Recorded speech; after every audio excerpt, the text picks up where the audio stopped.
Kwaniriza ku UBC TV amawulire ya UBC Leero ennaku z'omwezi ziri 8 omwezi tuli mu Gwakubiri omwaka 2024. Nkwaniriza nze Jethro Kasaigi ngenda kutambula ne Ssenyomo akozesa olulimi olw'obubonero kankulaga ebikulu ebikulembedde aga leero.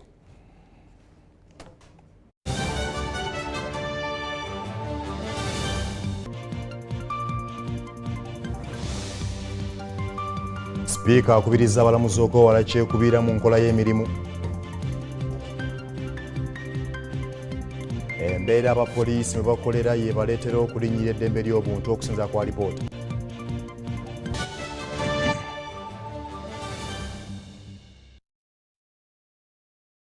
Nzira mu kwaniriza ku UBC nate amawulire UBC Leero nze Jethro Kasaigi ne Ssenyomo akozesa olulimi olw'obubonero. UBC Leero etandise bw'eti.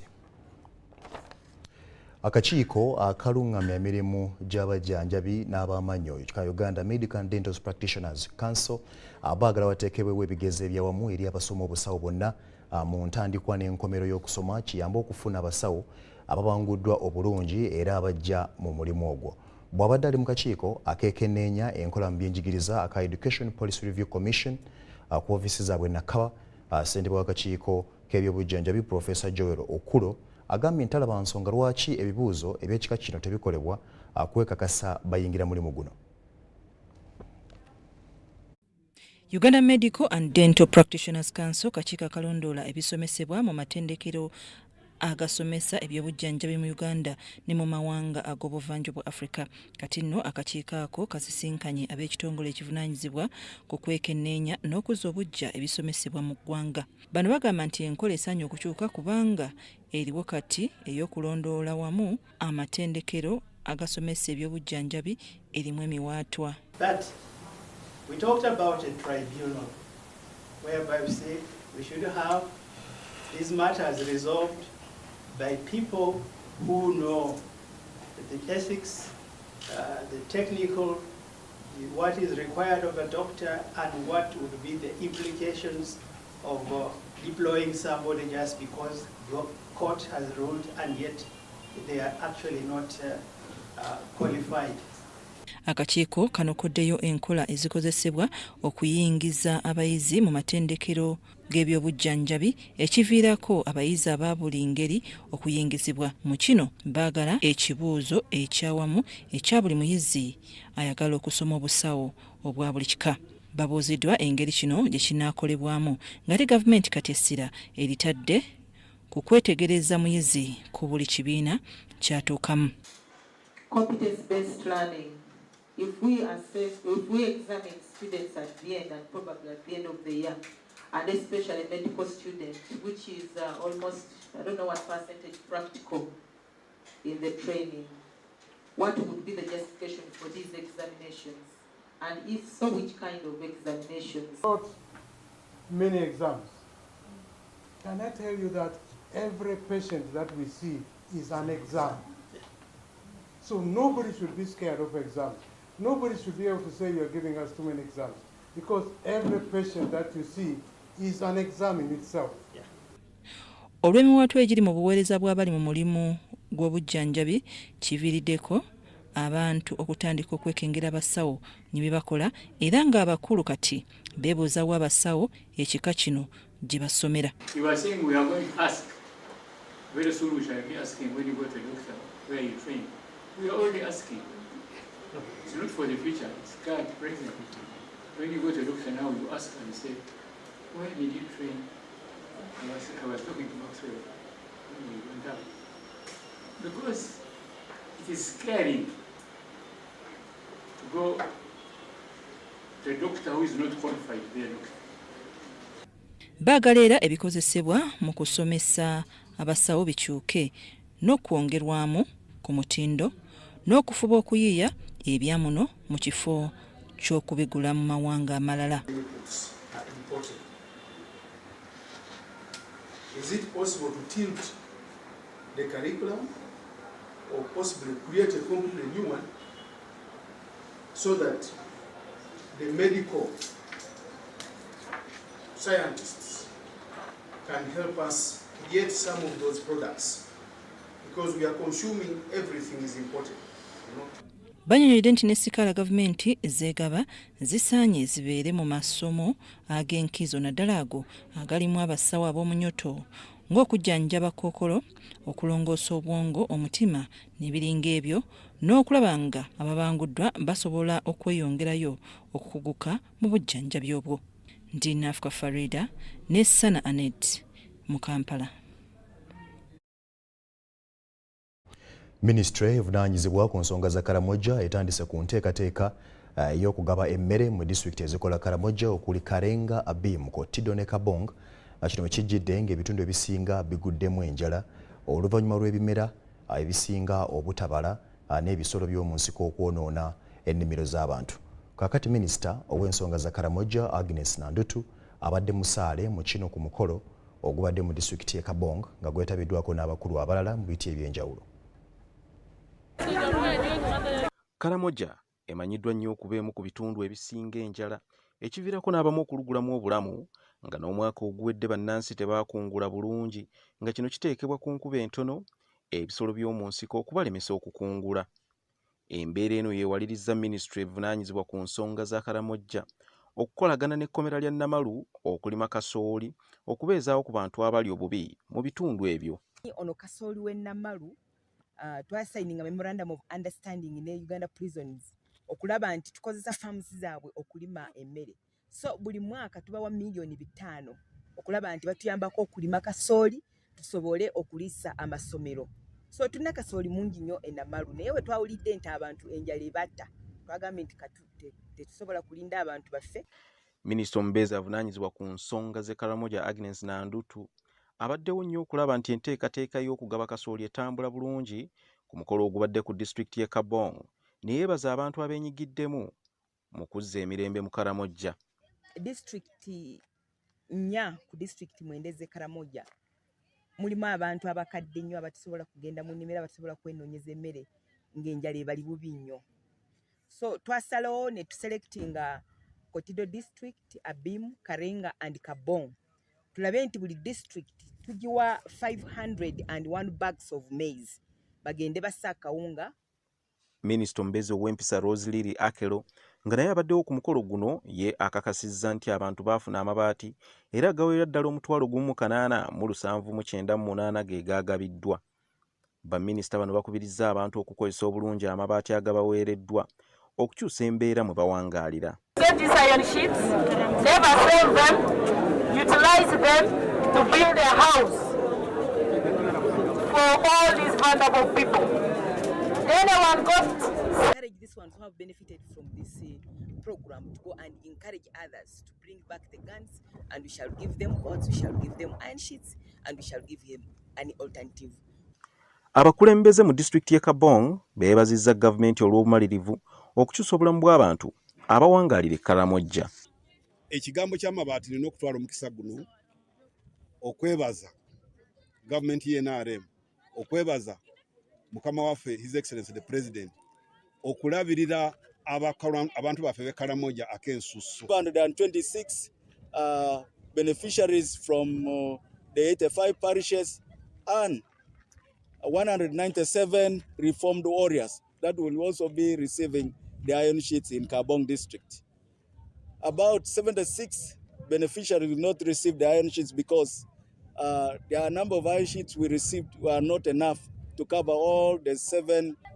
To effectively utilize these iron sheets for construction, not again to sell them like in the previous cases, and then they get back to the same level of having very small and weak thatched houses, which are easily affected by the weather.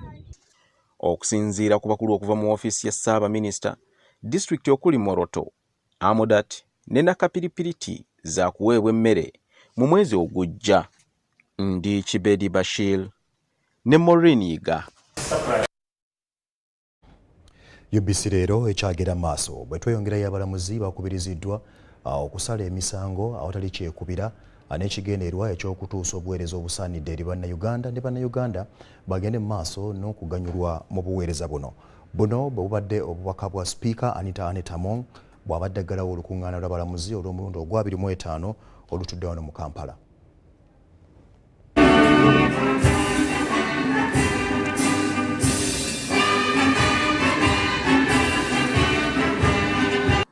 courts that you're leading, Chief Justice, are courts of a house of records. And being a house of records, how we wish that the judicial officers should make decisions based on the law. We don't expect the judicial officers to make decisions based on personal feelings and opinions, because the decisions that you're going to make are going to be a precedent. They should be able to live the test of time. These decisions will be referred to from time to time, and that's why we are saying they should be made based on the law, not based on personal feelings. Chief Justice, we want, and this country requires, that the judicial decisions that are made out of you, the institution that you lead, reflect or protects the cultures, the norms, the morals, the traditions, the interests, and the aspirations of Ugandans and the people of Uganda. So I want to thank my lords, each one of you severally, and all of us collectively, for giving meaning to the annual Judges Conference. We make for a better country if the three heads of arms of government speak to one another without losing the independence which the Constitution clearly states. We do disservice to the country if the three arms of government fight useless wars, or any war at all. The ability to relate with one another, the ability to informally point out to one another that this is not how things should be done, that please veer of this responsibility. I want to assure my sister, the Right Honourable Speaker, for us in the judiciary, and for as long as the judiciary is under my charge, I'll continue to relate with the other two arms of the leadership of the other two arms of government, but will vehemently, zealously, and jealously defend the independence of the judiciary. Bwe tweyongerayo ab'akakiiko k'eggwanga ak'eddembe ly'obuntu bafulumiza alipoota ku ngeri embeera abapoliisi gye bakoleramu abwesikiriza bamu okutyoboola eddembe ly'abannansi. Alipoota eno bagituumye okujja amazzi mu jjinja ng'ekwasiddwa omumyuka wa Speaker wa Parliament. Era bano okuddayo okusoomooza okw'enjawulo abapoliisi abamu kwe bayitamu omuli engaba y'emirimu, enkyukakyuka y'abakozi, enkuza yaabwe n'ebirala. Okunyigiriza jjinja okuvamu amazzi ly'erinnya erituumiddwa alipoota y'akakiiko k'eddembe ly'obuntu ku kunoonyereza kwe babadde bakola okuva mu 2019. Okunoonyereza kulumiriza poliisi okutyoboola eddembe ly'abannansi ery'obuntu. Maria Wangadia, ssentebe w'akakiiko k'eddembe ly'obuntu, alipoota agikwasizza omumyuka wa Speaker wa Parliament Thomas Tayebwa, era nga ebirimu byoleka bulijjo ebibadde byogerwa ebitongole ebirala. Okunoonyereza kuzudde embeera embi abapoliisi mwe basula, entambula, emisaala n'ebirala. Bwe kituuka ku kuwummula, mpezeza emyaka gyange 6 ngenda kuwummula. So kati abagenda mu retirement balina okufuna akasiimo kaabwe, pension and gratuity. Naye okukafuna ate nayo nduulu. Wangadia akakasiza nti embeera ezo zonna zireetera abaserikale ba poliisi bano okwekyawa nga bwe bakwata ku mutwe bamuyisanga kyonziira omuva okulinyirira eddembe ly'obuntu. So osanga oli bambi wasula wabi nnyo, oba n'ekyeggulo teyalidde, ate wuuyo gy'oddukidde akutaase. Abasinga okukosebwa be bapoliisi ab'eranka eza wansi, kuba bakama baabwe bw'abanga alina ennyumba gy'asiimye agisulamu wa ranka ya wansi, amulagira n'agivaamu ye n'agiddamu. Alipoota era eyoleka obutabaawo bwenkanya ku nkuza y'abakozi engaba y'emirimu. Oluusi mubeeramu kyekubira, oluusi ku mawanga oba omukwano n'obuli bw'enguzi. Ate oyo omupoliisi aba aweereddwa transfer taweebwa ntambula. Ebyentambula ebibye ne famire ye abikolako ye mwennyini. Omumyuka wa Sipiika Thomas Tayebwa annyonnyodde akakiiko ensimbi ez'omunyoto ezikossa obuweereza bwa poliisi era n'abasiima olw'okugumira embeera ne basigala nga baweereza. And also in some cases I want to appreciate our population which is willing. For example, I know in my area people have been contributing funds to build police stations. Now that means the value we put onto this institution is a very, very great value. So we are going to go and scrutinize deeply all these. The commission will be, I'm very sure you will come in and explain further. You highlight most of these things in the committee so that we can give due justice to the report. Richard Ediego, Director w'ebyobuzimbi n'ebikozesebwa mu poliisi, agambye nti poliisi ezimba mayumba agawera emitwalo 69 nga kyakuyamba okukendeeza ku muwaatwa mu byensula mu kitongole kya poliisi. So we are calling upon people who are capable of building, engineering, procuring, constructing, and then financing the project. And then they give us a grace period within which we shall be constructing, and later on the government starts paying back the loan in a period of about 10 years. Ndi Nafka Farida ne Daniel Mogoya. UBC Leero ekyagenda mu maaso ngenda kuwumula ku katono mala okukola ku nsimbi nkomo n'ekitundu ekyokubiri tovaawo.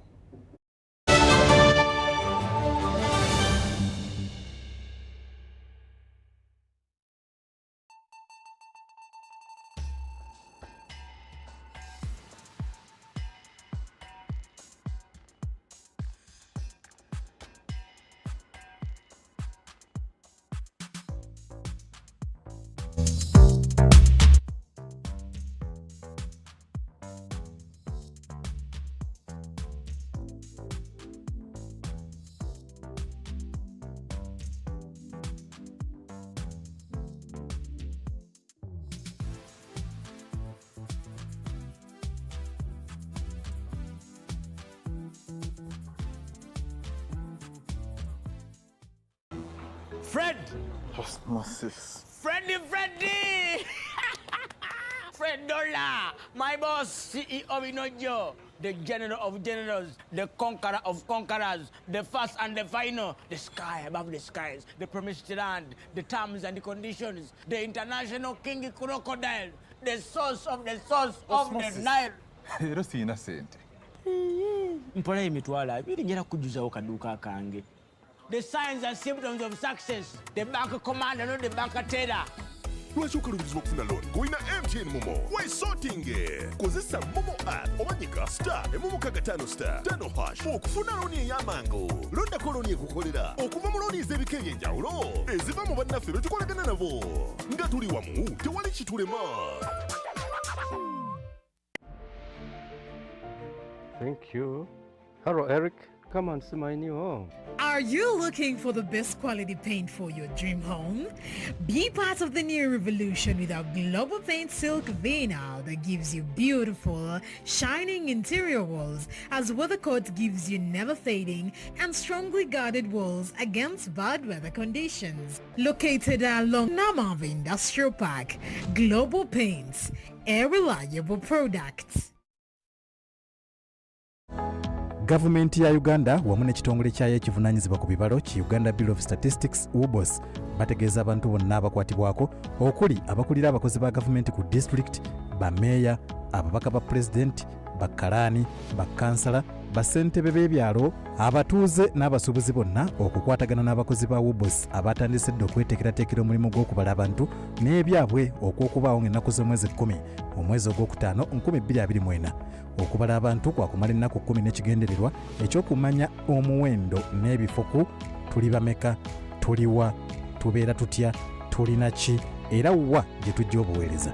Uganda Bureau of Statistics etandise okuwandiisa amaka mu bibuga 11 okuli Arua, Fort Portal, Gulu, Hoima, Jinja, Lira, Masaka, Mbarara, Soroti ne disitulikiti okuli Kampala, Wakiso ne Mukono. Okumanya ebisingawo kuba ku namba z'essimu nooti 755 34 21 28 oba nooti 773 34 21 28. Obubaka buno bukutuusibwako akulira Uganda Bureau of Statistics era avunaanyizibwa ku kubala abantu. Kya mugaso okubalibwa. Census 2024, it matters to be counted. Get ready for the sizzling Pairi City and get back to school edition. Prep your child for school and win big. Just shop for their school essentials, download the Pairi City and get app on your phone and submit your e-receipt fiscal document number. There you have it. A brand new refrigerator, a shopping spree, the newest electronic devices, or even a fantasy family vacation may be yours for the taking. With each electronic receipt you submit, you get closer to the prize. To enter and win, your e-receipt must have a fiscal document number, a QR code, and a verification code. Shopping becomes an exciting adventure with URA. Wangula name Pa e-receipt.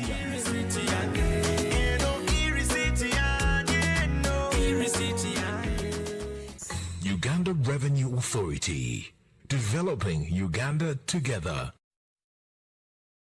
Chimanyiddwa buli 14 February omwaka gwonna ebera Valentine eyaluna egenda kuba ndala nnyo. Tugenda kubeera mu Love Legends Valentine ne Victor Rose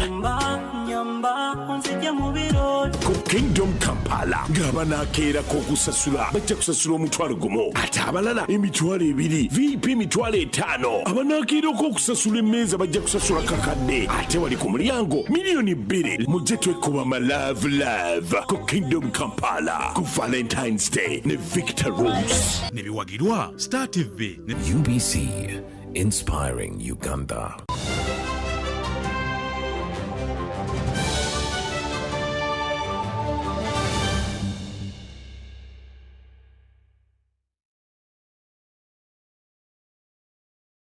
Njagala okwebaza kubanga tukyatambula ffenna tukomewo n'ekitundu ekyokubiri ekyamawulire gaffe UBC Leero. Wabaluseewo obweraliikirivu mu batuuze ku byalo 6 mu ggombolola y'Ekitanda mu disitulikiti y'e Bukomansimbi oluvannyuma lw'ekirwadde ekitannategeerekeka okutandika okutta abaana baabwe. Kigambibwa nti ekirwadde kino kikwata abaana abato abali wansi w'emyaka 10 ku 15 nga kino kyeyaliikiriza abatuuze ssaako n'abakulembeze ku muwendo ogweyongera buli lukya. Omusasi waffe alina ebisingawo. Byalo ebikoseddwa kuliko Kyankoko, Misenyi, Kabandiko, Bakijulula, Gayaza ne Kabangereza nga bino byonna biri mu Miruka, Makuukulu ne Gayaza mu disitulikiti y'e Bukomansimbi nga kiresa abazadde bangi nga beeraliikirivu. Ekirwadde kino kikwata abaana ne kibamalamu omusaayi nga mu nnaku 3 zokka baba bamaze okukkirira ekaganga. Ng'afuuyisa musaayi we nazuukuka omubika n'okulaba bwali ng'afuuyisa musaayi. Kumakya bwakyanga era omusaayi gweyongedde okuba omungi ne muzaayo ne bamwongera empisa eyo yali gye baŋŋambye ey'okumakya. Zagenda okwera ssaawa nga 6 nga ndaba omuliro n'omusujja bingi ate era nga n'okufuka omusaayi kugenda mu maaso. Natuuka evira natuuka kiro ne bamukolako kati kukuŋŋamba nti omwana mutwaleko mu sikaani tulabe ekiri munda. Ne baŋŋamba ensigo tizikyapaapinga zizakyankanuna ekibumba kiriko amazzi. Kati omwana n'omukwasa emikono gy'abasawo nsala nga bajjanjaba yamalayo nga wiiki emu Mukama Katonda n'amutwala. Margaret Namuwonge nga mutuuze w'Ekyankoko atubuulidde nti omwana we yalwala ekirwadde kino kyokka nga yateekebwako amacupa g'omusaayi 10 ng'amazzi baamusaako eccupa ezisoba mu 20 kyokka ekyaddirira kwali kufuka musaayi. Bamutaddeko okusijeni n'okusijeni waliwo kanako obufumu akasookako ne bakamuggyako yamuteekako kino ekyekiveera kyayambalanga masiki. Kati zaali ziwera ssaawa gamatana aganywa n'agamalamu bwe zaali ziwera 7 n'eddakiika 3 omwana n'afa. George Byakatonda naye atubuulidde nga bwe yafiirwa muwala we Justin Nansamba w'emyaka 13 nga yali mu kibiina kya 7. Ekirwadde ekyo kirwaza kikwata abaana wakati w'emyaka 15 okudda myaka 12. Florence Namujo agamba muwala we naye yafuna obubonero bw'okufuka omusaayi essaako n'okuluma omutwe wabula ye yawona ekirwadde kino. Kubiriza abazadde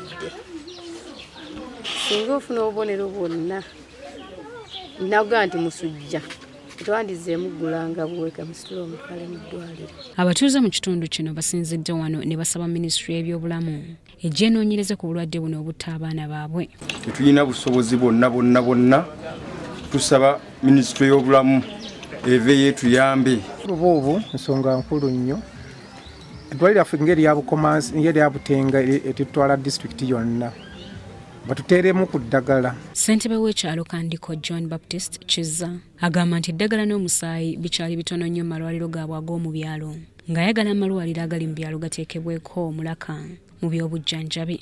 Abalwadde gye batulaga abajjanjabi gye babagitunuddeko ti omuntu afuna ataaka ey'omusujja oba n'awulira olubuto okwokera n'omujja mu sipiidi kati bagenda okusala amagezi nti musujja guleka gumunyiinyintidde ng'omuntu bagenda okutuusa ku ddwaliro nti eddwaliro wakati tulina health center emu ey'eggombolola eri health center 3. Tugezezzaako okunoonya akulira ebyobulamu mu disitulikiti y'e Komansimbi Dr. Alfred Kato okutubuulira ekirwadde kino ekimalawo abaana abato wabula tasobose kufunika olw'essimu ezimanyiddwa obutakwatibwa ate nga bwe zimala ziggyibwako.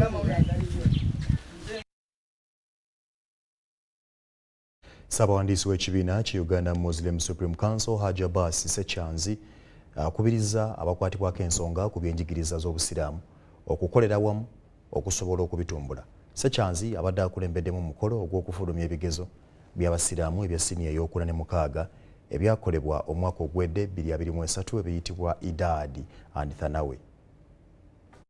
Kivunaanyizibwa ku bigezo by'abasiraamu abasiniya ey'okuna ne mukaaga ekya Idadi and Thanawe Examinations Board Uganda nga kiri wansi w'ekibiina ki Uganda Muslim Supreme Council kifulumiza ebigezo ebyakolebwa omwaka oguwedde era nga abayizi 2,508 be beewandiisa okukola ebigezo bino.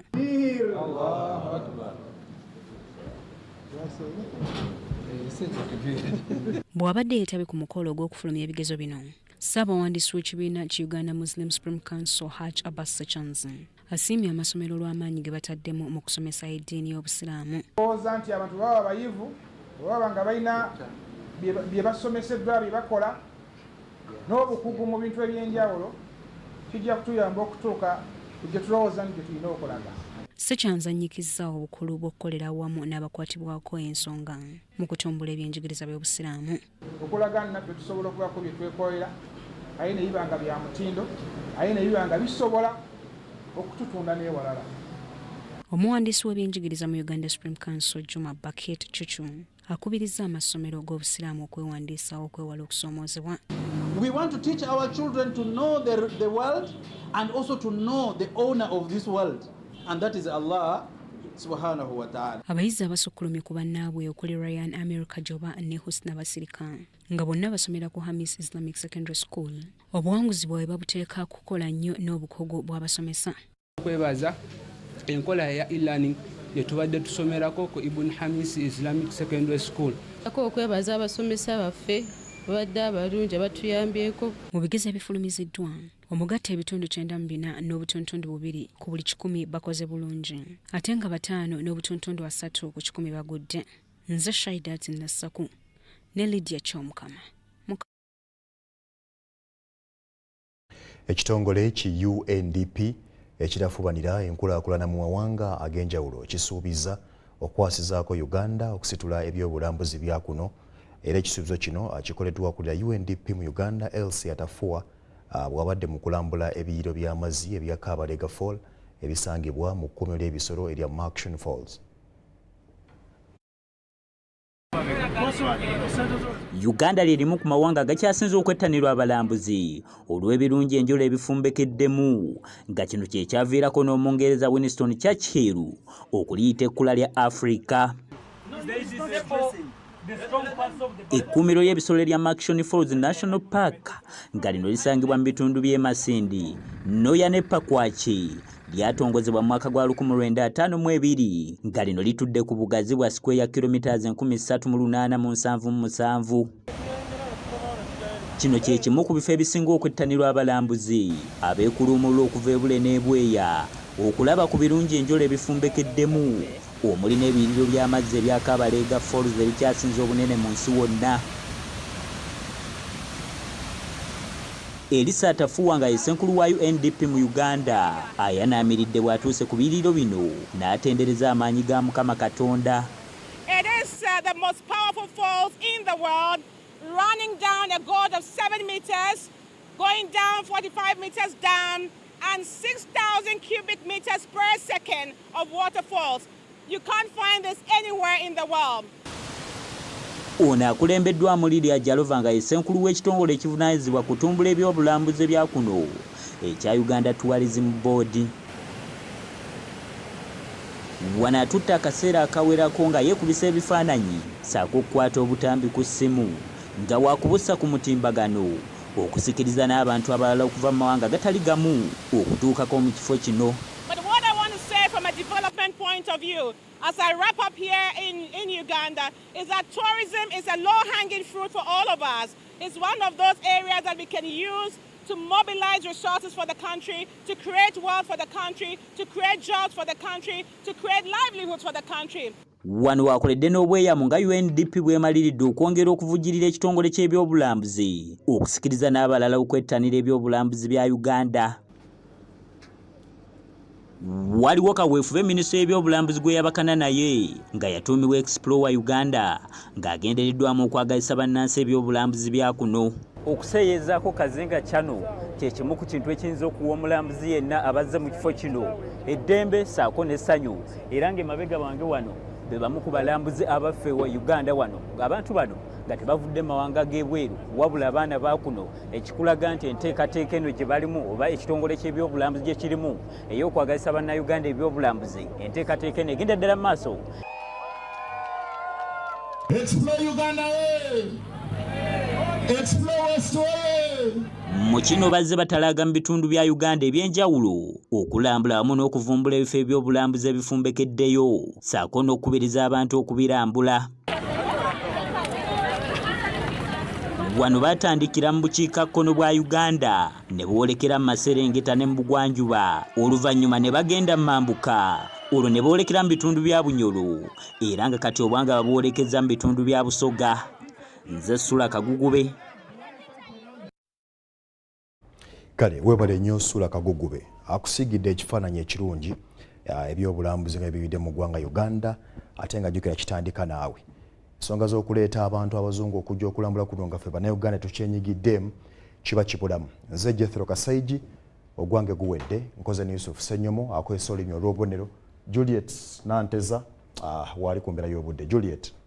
Kyamaanyi okubanga okyatwegasseeko. Nze Juliet Nanteza okutuusaako alipoota embeera y'obudde okuva mu kitongole ky'eggwanga ekivunaanyizibwa ku embeera y'obudde. Ebitundu by'eggwanga ebiri ku lubalama lw'ennyanja Nalubaale akawungezi kaleero bifunyeeyo ekire ky'enkuba wadde nga ebitundu ebirala akasana kaase ate nga bwe kakubaakubamu. Nga bwe tutya ku kifaananyi ekyo ekikubiddwa ku Semazinga Africa kiraga nga tukyayina empewo empeweevu ezifuwa okuva ku nnyanja omuli Nalubaale, Kyoga awamu n'ensozi eziri mu bitundu ebimu era nga enkuba eno eri mu bitundu ebimu eby'omu bukiikaddyo ssaako n'ebyo ebimu eby'omu Bugwanjuba. Masekati ku makya tusuubira okeera n'enkuba entonotono ey'amatobotobo ku bitundu ebiri ku lubalama lw'ennyanja Nalubaale ssaako n'embizinga. Olwo ebitundu ebisigadde masekati akasana tukasuubira okwaka ate nga bwe kazikiramu. Buvanjuba yo ebitundu ebisinga obungi omuli Jinja, Kamuli, Toro, Soroti tusuubira akasana okwaka ate nga bwe kazikiramu. Ne ku lububuuto olw'ebugwanjuba nayo tusuubira okeera n'akasana okwaka ate nga bwe kazikiramu. Mu bukiikakkono nayo tusuubira okeera n'akasana awamu okwememula ate wamu okwaka nga bwe kakubaakubamu. Olw'eggulo masekati ebbugumu tulisuubira okuya ku degrees 28 mu Kampala ne mu Bende era nga ewasinga obungi tusuubirayo enkuba ey'amatobotobo. Nakasongola y'akasana tukasuubira okwaka ate nga bwe kazikiramu n'ebbugumu nga tuyisibwa okuya ku degrees 29. Buvanjuba ku bitundu ebyo ebiri ku lubalama lw'ennyanja Nalubaale, Jinja, Kamuli, Toro tusuubira okubaayo oluwandagirize nga n'ebbugumu tulisuubira okubeera ku degrees 29 ate yo mu Soroti ebbugumu tulisuubira okubeera ku degrees 31 n'akasana okwaka ate nga bwe kazikiramu. Bugwanjuba ebbugumu tulisuubira okutuuka ku degrees 30 mu Kasese 29 Masindi n'akasana okwaka ate nga bwe kakubakubamu mu nsozi ez'Ekabale 24 era nga nayo tusuubirayo oluwandagirize. Ebitundu ebimu eby'omu bukiikakkono ebbugumu tulisuubira okubeera ku degrees 31 era nga wonna akasana tukasuubira okwaka ate nga bwe kazikiramu. Okutandula ebigere wano ku nsalo e Nairobi ebbugumu tulisuubira okubeera ku degrees 28 n'akasana okwaka ate nga bwe kazikiramu. Yo mu Dubai akasana tukasuubira nayo okwaka nga bwe kazikiramu nga n'ebbugumu tulisuubira okubeera ku degrees 24. Cairo ebbugumu tulisuubira okubeera ku degrees 22 n'akasana ate yo mu London obunyogovu bukyali era nga ebbugumu tulisuubira okubeera ku degrees 12 zokka awamu n'ekire ky'enkuba. Bye tusobodde okufunira okuva mu kitongole ky'eggwanga ekivunaanyizibwa ku embeera y'obudde. Okumanya ebisinga ogenda ku mutimbagano gwaffe nga bw'ogulaba beera bulungi.